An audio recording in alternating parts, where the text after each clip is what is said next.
বন্ধুরা, আজ আমি আপনাদেরকে এই সাদা চন্দনের গাছটা লাগিয়ে দেখাচ্ছি। দেখুন, আমি আপনাদের কতগুলো কথাই প্রথমে বলে নিই। অনেকের ধারণা থাকে হয়তো সাদা চন্দন লাগাতে হবে বর্ষার সময়, কিন্তু এটা কিন্তু সঠিক ধারণা নয়। গরমের সময় সাদা চন্দন লাগালে খুব ভালো হয়, কারণ সাদা চন্দন গাছ কিন্তু জল সহ্য করতে পারে না, যেটা খুব সমস্যা।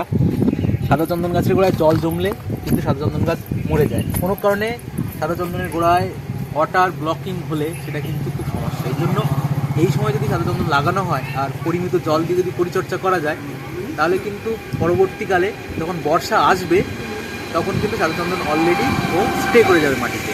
মানে এটা ধরুন এপ্রিলের 10 তারিখ, এখন যদি লাগাই এপ্রিল, মে, জুন যখন বৃষ্টি আসবে তখন কিন্তু স্টেবল হয়ে যাবে। এই জন্য এই সময় লাগালে খুব ভালো হয়। আর সাদা চন্দন লাগানোর ক্ষেত্রে একটু উঁচু জায়গা যেখানে জল জমবে না, এটা দরকার। আর মাটি তো সব জায়গায় সমান হয় না, তবে মাটিতে যদি একটু ল্যাটেরাইট ভাব থাকে, অর্থাৎ মাটির সঙ্গে যদি আমরা একটু কাঁকড় মিশিয়ে নিতে পারি, তাহলে কিন্তু খুব ভালো হয়। কেমন? আর সাদা চন্দনের হোস্ট প্ল্যান্ট দরকার, হোস্ট থাকলে খুব ভালো হয়। হোস্ট প্ল্যান্ট থেকে সাদা চন্দন কিন্তু অনেক উপকার পায়। দেখুন, এখানে একটা শিকড় আছে, আপনার দেখলে বুঝতে পারেন এই শিকড় আছে। এখান থেকে এই হোস্ট বলতে সহযোগী উদ্ভিদ, এই নিজের খাবার তো নিজে তৈরি করতে পারে না, এই জন্য একটা হোস্ট দিলাম, দিয়ে কিন্তু এখানে তার সঙ্গে কিছুটা ইট যুক্ত, এই যে আমি তো এখানে এই মৃত্তিকা তো ল্যাটেরাইট নয়, তো এটা আমি মিশিয়ে দেবো হালকা, দিয়ে কিন্তু এখানে কিন্তু গাছটা লাগাবো যাতে এর গ্রোথটা ভালো হয়। কেমন বন্ধুরা? তো দেখে নিন, আমি দেখাচ্ছি একটু।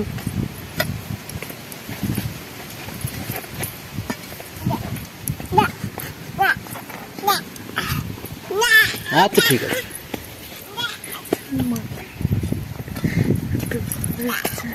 আমার ছোট্ট মেয়ে তো, ও বড় হবে, চন্দন গাছ ওর সঙ্গে সঙ্গে বড় হবে, এই জন্য চন্দন গাছ লাগানো।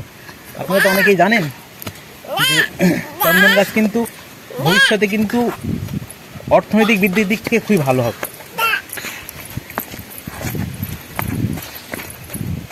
তো এখানে আমি গাছটা লাগিয়ে দেবো।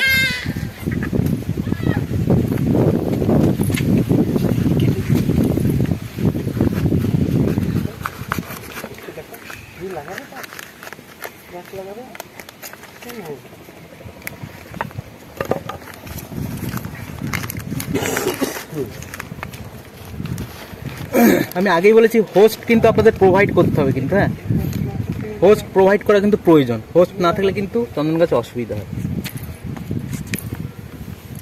তো এই রিলেটেড ডিটেলস যাবতীয় ভিডিও আমার ইউটিউব চ্যানেলে আপনারা পেয়ে যাবেন। তার সঙ্গে একটা ডেসক্রিপশন লিঙ্ক দেওয়া থাকবে, সেখানে চাইলেও সেখান থেকেও কিন্তু আপনারা একটা হোয়াটসঅ্যাপ গ্রুপে জয়েন্ট হয়ে যেতে পারেন। কেমন? এইভাবে দেওয়ার পরে এই ইটের গুঁড়োগুলো দিচ্ছি যাতে মাটিটার মধ্যে প্রবেশতা থাকে, অর্থাৎ জলের প্রবেশতা থাকে, তার জন্য দিয়ে দিলাম। আপনারা চাইলে দিতে পারেন, দিলে ভালো হবে।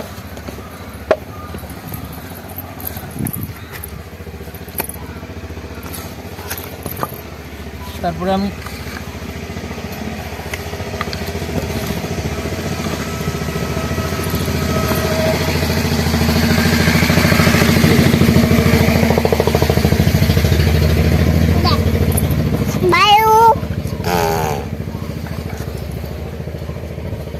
এই আমার ছোট্ট মেয়ে, আর তার সঙ্গে আমার ছোট চন্দন গাছ লাগিয়ে দিলাম। আমার মেয়েটিও বড় হবে, চন্দন গাছটিও বড় হবে, ভবিষ্যৎ তৈরি হবে। তো আপনারা যদি এইভাবে সাদা চন্দন লাগান, তাহলে কিন্তু আপনার কোনো অসুবিধা হবে না, চন্দন গাছ কিন্তু ঠিকঠাকভাবে বড় হয়ে যাবে। আর আবারও বলছি যে এই রিলেটেড যদি কোনো পরামর্শ দরকার হয়, আপনারা আমাকে ফোন করতে পারেন, চন্দনের যদি প্রয়োজন হয় ফোন করতে পারেন, বা এর ডেসক্রিপশানে একটা লিঙ্ক দেওয়া থাকবে, সেখান থেকে আপনারা হোয়াটসঅ্যাপ গ্রুপেও লিঙ্ক করতে পারেন। কেমন? আপনাদের সকলকে অসংখ্য ধন্যবাদ।